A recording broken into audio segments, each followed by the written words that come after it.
Bertandang ke markas Torino, Milan siap bawa pulang 3 poin. AC Milan akan bertandang ke kandang Torino pada hari Senin 31 Oktober 2022. Laga antara Torino dengan AC Milan di Stadion Olimpiade Torino pada hari Senin mendatang merupakan pertandingan kunci di puncak klasemen Serie A Liga Italia. AC Milan kini tertinggal 3 poin dari Napoli setelah 11 pertandingan dimainkan oleh tim rossoneri. AC Milan bertekad untuk mengejar Napoli sebagai bagian dari pertahanan gelar Serie A atau Scudetto mereka dalam beberapa minggu mendatang. Dengan Pioli ingin memimpin selama jeda Piala Dunia. Kekalahan AC Milan di kandang dari Napoli pada bulan September lalu telah menjadi pembagi utama di antara mereka dalam beberapa pekan terakhir. AC Milan adalah favorit kuat untuk melanjutkan dan memenangkan yang satu ini dengan 4 kemenangan beruntun setelah kekalahan dari Napoli. Sedangkan Torino meraih 1 kemenangan dalam 6 pertandingan Serie A Liga Italia. Dalam rentetan hasil positif itu, AC Milan telah mencetak 11 gol dengan laju hanya di bawah 3 gol yang dicetak per 90 menit aksi liga.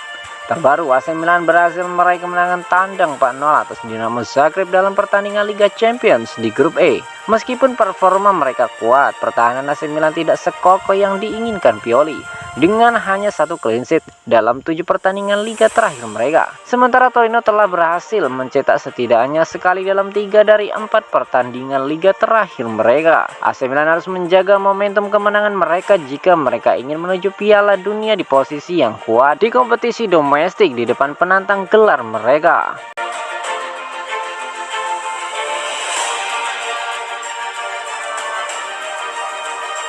Tonali bangga terpilih jadi Man of the Match saat Milan tundukkan Dinamo Zagreb. Sandro Tonali mengaku bangga bisa meraih penghargaan Man of the Match dalam kemenangan 4-0 AC Milan atas Dinamo Zagreb pada hari Rabu kemarin.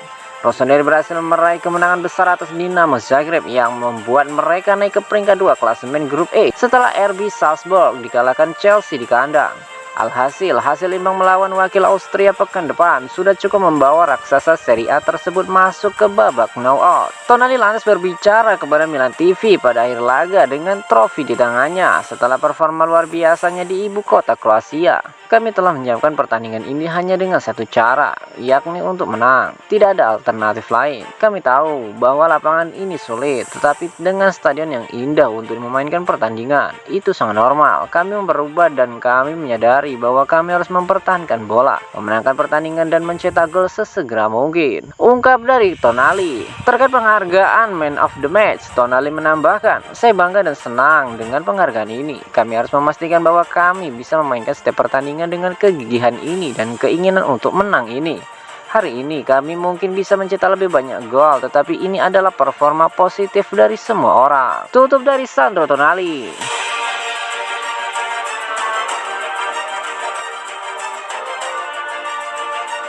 Finansial membaik, Scaroni sebut AC Milan bisa bangun stadion sendiri tanpa libatkan Inter Milan. Rapat pemegang saham AC Milan menyetujui laporan keuangan untuk 2021-2022 dengan kerugian 66,5 juta euro.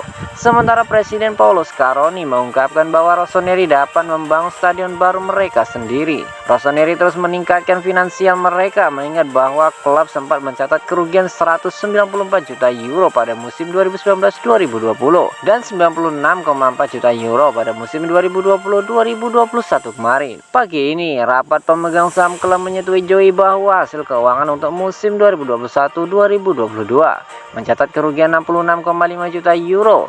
Redbird Capital Partners menyelesaikan pengambil alihan klub pada Agustus lalu, mengakuisisi saham mayoritas di klub seharga 1,2 miliar euro. Saya yakin bahwa pemegang saham baru Redbird dengan tim profesional olahraganya akan memberikan kontribusi pengetahuan, hubungan, dan keterampilan yang tidak kami miliki di kancah internasional, kata Scaroni dalam pertemuan tersebut. Rossoneri sedang mengerjakan proyek stadion baru dengan Inter Milan, tetapi Scaroni mengungkapkan Rossoneri dapat membangun rumah baru mereka sendiri. Padahal pada Desember lalu, Gazidis sempat mengklaim bahwa membangun stadion baru tidak akan terjangkau untuk klub jika dikerjakan sendiri. Debat publik berjalan cukup baik. Jika stadion baru akan berada di kawasan San Siro, kami akan membangunnya bersama Inter. Kami belum mencatat kesulitan keuangan di bagian depan stadion di pihak mereka. Namun kami juga sedang mengerjakan ide-ide lain di luar San Siro. Dalam hal ini, kami dapat memutuskan untuk membangun stadion sendiri atau bersama Inter. Ungkap dari Scaroni.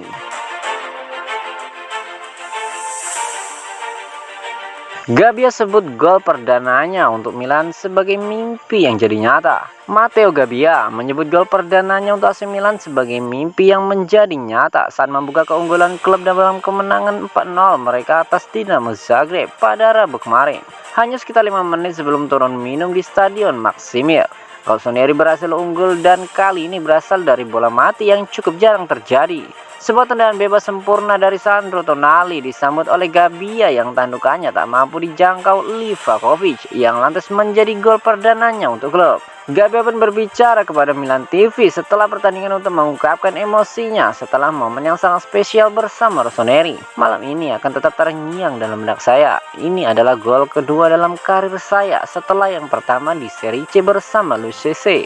Mari kita katakan itu adalah malam yang berbeda. Saya ingat saat saya berada di sisi lain dan merayakan sebagai fans untuk gol Milan. Saya adalah fans, saya di San Siro, dan sekarang impian besar yang telah menjadi kenyataan bagi saya. Saya bahagia, ini adalah malam yang penting. Saya senang bisa mencetak gol pertama saya. Ada 3 poin fundamental. Juga tidak kebobolan karena penting bagi kami para pemain bertahan untuk tidak kebobolan di Liga Champions. Ungkap dari Matteo Gabbia.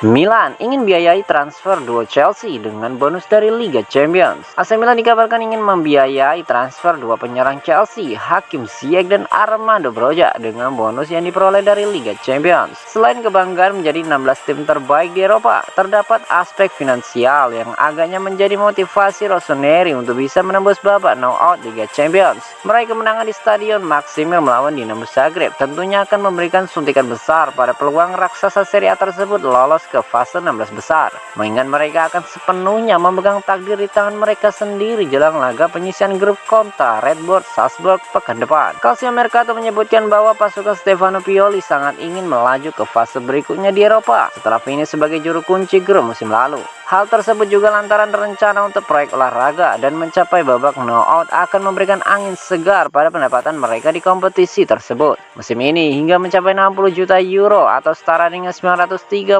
miliar rupiah. Dan dengan peluang menambah kembali nominal tersebut, tambahan 9,6 juta euro akan datang dari putaran berikutnya. Namun nominal tersebut dapat memberikan pendapatan lebih tinggi yang diperoleh dari market pool, yang akan berbeda-beda jumlahnya meskipun Juventus atau Inter gagal melaju, dan dari tiket penjualan. Sumber daya ekonomi tambahan lain akan membuat Diavolo memiliki kemungkinan pasar signifikan Januari mendatang. Dengan nama Ziyech semakin merapat dan mungkin ada pula kesempatan untuk mengajukan tawaran memboyong penyerang tengah masa depan. Profil yang tengah diupayakan oleh Paolo Maldini dari Kimasara dengan perhatian lebih adalah Broja dari Chelsea, dengan Noah Okafor dari RB Salzburg sebagai alternatif. Meraih kemenangan di Zagreb menambah pendapatan dan menginvestasikannya kembali adalah rencana Milan.